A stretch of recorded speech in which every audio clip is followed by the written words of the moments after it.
personally, I feel all the way up to Florida. I feel the same as you, same experiences, same 6 months ago, never heard of it, on and on, the same thing. It's been the most gratifying experience in my 34 years of clinical practice as a vascular surgeon. Having said all those great things, I need some help in the fact that I've been stopped doing it by tenant of Florida, and I'm sitting where I can be photographed and can be quoted, so I don't care. Stopped after 12 patients with excellent results. Jerry Zemmel, you know, doing everything with excellent medical criteria and with not hurting the patient. So number one, for those who are already seeing it, what advice do you have, i.e. IRB, no IRB? I went to another hospital, they're thinking about it. I've decided, and I'd like your opinion, whether you agree or disagree, that if we can't get it done in the hospital, the second hospital, then we're going to do it in an outpatient private interventional suite without an IRB, collecting registry data, just like the whole thrombolytic things with the Buisen did and everything else, trying to have a research protocol, but the reality of life is I'm not an it's not for me to do the double-blind randomized prospective study. Maybe it is for you, but that's not my goal.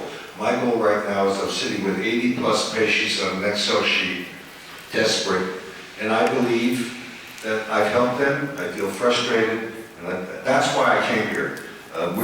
Your results are excellent. We've got the same results, so I'd like some answers if possible for these very practical questions. Thank you. That's a lot of questions. That's a lot of frustration.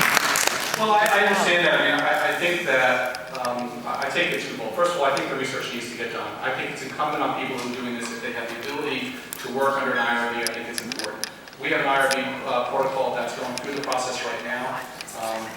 I'm hopeful that it'll be approved within a week or two. That's my hope.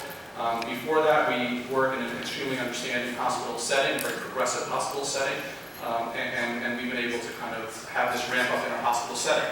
The other thing is that we are similarly doing some of these procedures in our outpatient clinic. I have a private clinic, which is a procedure suite, and we do some procedures there. We feel that it's a safe outpatient procedure to perform. We've had nothing in our experience that has argued against that. So do I think it can be performed in that setting? Yes. However, I would caution you about going in and prospectively collecting registry data without being under the supervision of an IRB. That really would be, I believe, inappropriate. I think whatever you can do, for the purposes of your own clinical service is one thing, but the intention of calling in registry data, I think, is not really appropriate without being under the supervision of an IRB. So I think that, much like other people have mentioned, it is not uncommon, and certainly not uncommon for you, to treat diabetic patients with peripheral arterial disease. When you treat a diabetic patient with peripheral arterial disease, and you code it or treat it, you're treating their peripheral arterial disease, not their diabetes. Okay, so this is a patient with multiple sclerosis who has venous disease. If you want to call it CCSVI, great. But they have venous disease. We're not treating their multiple sclerosis, we're treating their venous disease. I don't necessarily see why there isn't a very strong sense of parallel between those two clinical situations, and that's the premise that we're working under. And I think the safety and the efficacy of this procedure, in my opinion, has been shown at centers worldwide. And I think as long as it's within your appropriate credentialing at your institution, within your proven skill set, I personally don't see a reason why someone shouldn't be able to do this. But again, if the intent is to look at it critically, an IRB is really important, and many institutions are going to require that. But Gary, one of the things, obviously, you can tell that I'm struggling with is the discrepancy between some of the speakers' results we've heard from Bulgaria, for example, and Kuwait, and yours, which are more measured and certainly not as enthusiastic in terms of uniformity of results. Are you under-treating? Are we looking at observational biases? What's going on here? you mean, was I sitting there thinking I was under-treated? Yes. Do you think you Yeah, may I be do. under-treated? I don't know if I'm under-treated or not. I mean, I think that I can't personally imagine, and again, with all due respect to the people who've spoken before, I can't imagine taking up a 20-millimeter balloon in these vessels. To me, it seems big, and I think I'd be reluctant to do that. Now, granted, they're low-pressure balloons, and I think that is a little bit different, but I think I would be much more hesitant to do that. And I do think that if we're dealing with a valve problem, or a membrane problem, or a septum problem, that taking up a balloon up to 14 millimeters probably will address that. And so I do think that there may be a little need to go higher, but certainly I'm sitting here wondering that myself, if I'm being candid. And so, I don't know, and that's a message to get out to the patients, because this is new.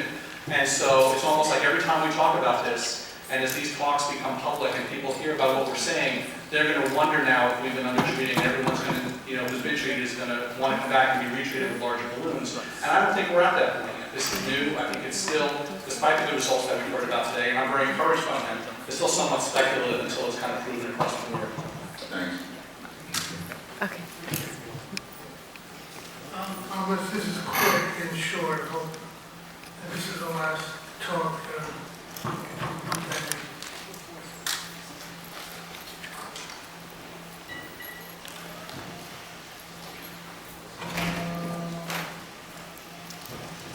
Okay.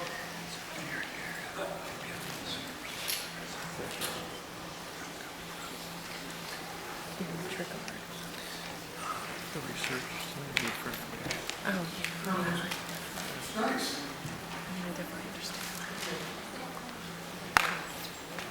We've talked about several methodologies to try to assess some of the questionable findings or difficult findings.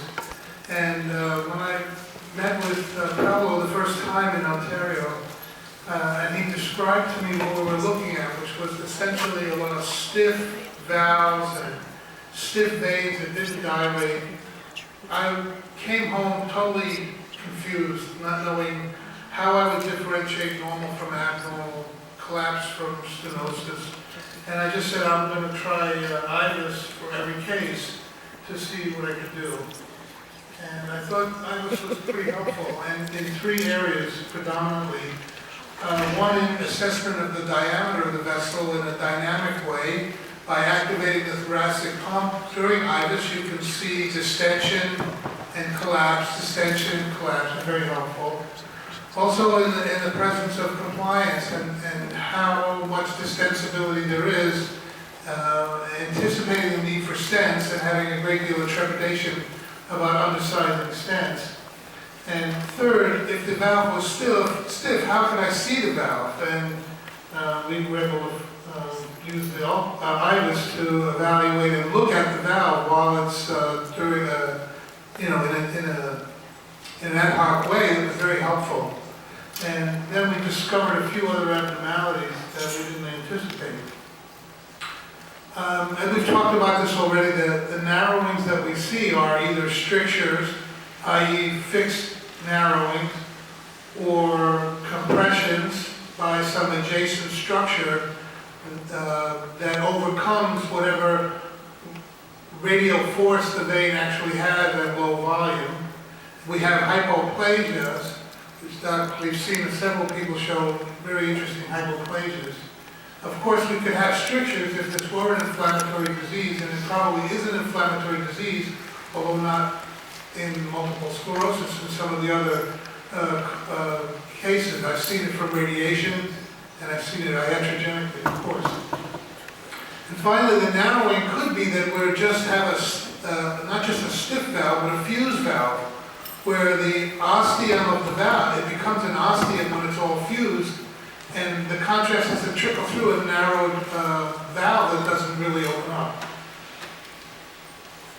So which narrowings to treat is really a challenge. This narrowing up here, or here, or here, or here and here, it's very confusing, and I thought IVUS was quite helpful for me. Now, there are many inconstant narrowings, and that's because the jugular vein is so highly compliant that it distends when it's filled. But if there's a central obstruction, then it doesn't distend because the flow is bypassing the jugular vein, or the majority of it is going into the vertebral system and other collaterals. So you have this underfilled, distended, very collapsible structure, and there are narrowings that really just represent underfilling. And in those situations, my experience is that the jugular vein appears to narrow, perhaps we could say physiologically, in several distinct and reproducible areas. One is at the strap muscles relatively low down. The second and most constant one is in the carotid bulb region, and it may extend beyond the carotid bulb. If the artery kind of traverses along the jugular vein, it may collapse it even higher. And at C2, and I'm not sure why it does it there, I'm not sure what the associated anatomy is that causes compression of the vein. Certainly at the jugular bulb, jugular canal, it looks narrower pretty much most of the time. And then we see dural sinus narrowings that may be clearly inconstant and look sometimes as if there was an occlusion of the dural sinus, when we know it's really not occluded. So this is IVUS and how it helped me in trying to understand some of the diseases. And you can see how the vein looks quite distensible here on the IVUS, but when it's adjacent to the carotid bulb, it narrowed down very clearly against it. It's really, this is so clearly related from one step to the other that I was confident that this was just an impression of the bulb. Hypovolemic collapse, which of these are hypovolemic? I believe this is hypovolemic. And down in this area it looks really pretty terrible. And this is what the IVUS looks like in this area. So what I did was have the patient take deep, slow breaths, and at the end and just watch the vessel on IVUS. And this is without moving the probe at all. And you can see how much distensibility there is in that vein. And based on that, I made the decision, right or wrong, that I'm not going to treat that because it's inconstant. I'm left with the dilemma that is it possible that the vein just has no structure and will collapse no matter what, and I can't answer that yet. But I think that this IVUS helped me a great deal in evaluating this patient. The obstruction in this patient was here, and I believe that this area is filled very nicely after dilatation. Here's an interesting situation where there's slow flow in the vein, but the vein looks perhaps a little bit narrow, and I think you could easily justify doing dilatation of this area. But I did IVUS, and what IVUS showed was this interesting structure adjacent to the vein, and it's elongated and it's certainly a fluid-filled structure. And if the patient valsalvas, this distends. So what could this be?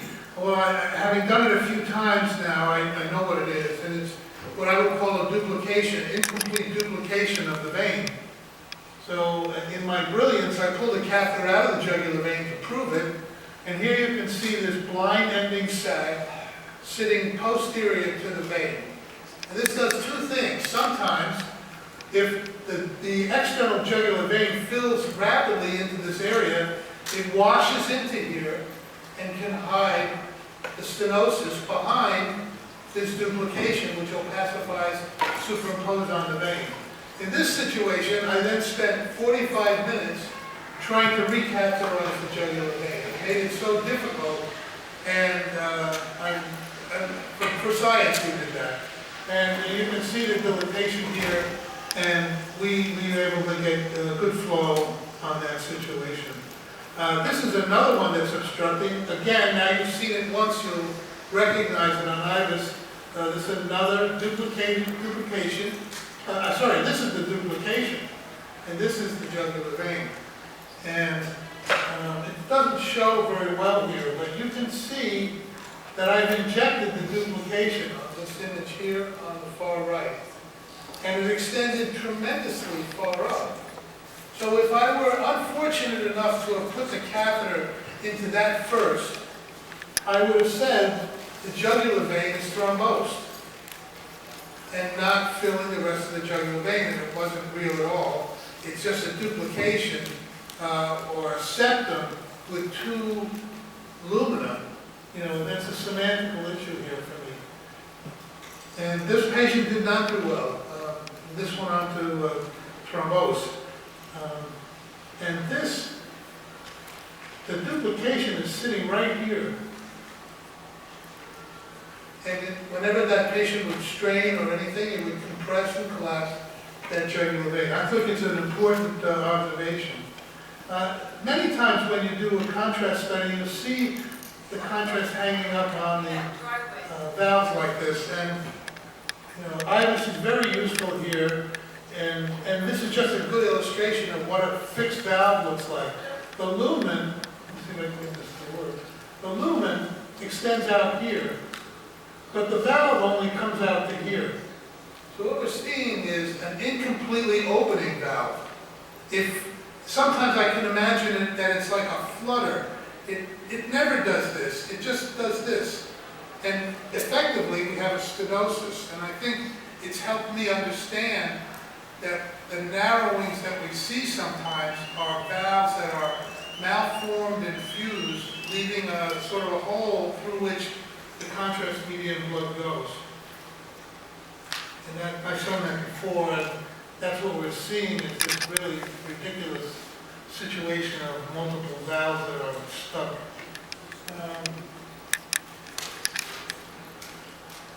Again, hard to see on here. This is the probe. I just can't see it from here. I'm looking for the azygous vein. Right at the orifice of the azygous vein, there was stuck valves. And you can see it again. I think this one's actually a bit better, and you see that it never quite opens up compared to the lumen that surrounds it.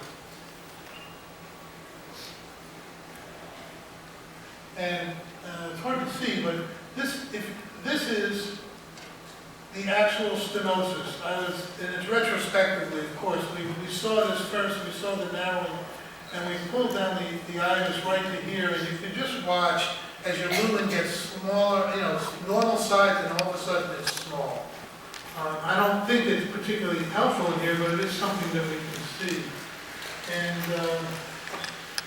I had one more, but I'm not going to show it. So I just wanted to show, I think IBIS has some role, but it's like everything else that we've learned today. We've just learned that we have a lot to learn. And I don't think any of us really have the answer yet. We've learned a lot of imaging, and we don't know what its role is. We've seen multiple people doing really interesting interventions, and they're all doing it differently, and they're all getting pretty good results. And we just need, eventually what we'll end up doing is comparing one result to another to see which gives a better result. But for the moment, what we have to do is individualize our treatments and be consistent in how each individual does them, so that we don't scatter our ideas and do something one time, something another. We really need to stay focused individually, so that we can then present our material as this is a technique and these are the outcomes, and then we can start to see which ones come up with better results. My original intention was to follow Paolo Zamboni's technique and validate what he said. But there were things that I noticed right away that I had to change. But I'm trying to hold on to a specific, focused way of doing things. I added IBIS. He only used 10 millimeter balloons, and the reason they only used 10 millimeter balloons in Ferrara is because they really didn't realize that they were bigger balloons. That's what they told me. So, we all are going to learn from each other, and we really need to have more of these meetings. And I'd like to have one periodically, anyhow. 3 months? I want to thank everybody for coming and staying for a really long day. I think it's been profitable to me.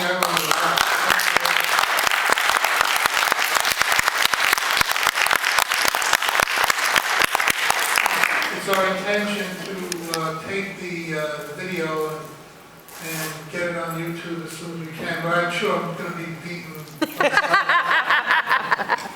Gary told me this great story. He treated a patient, and he got a text message on his pager telling him that his patient in the recovery room had made an improvement. I didn't know that yet, so I was sitting in the... He didn't know that, yeah. Have a nice trip back wherever you go.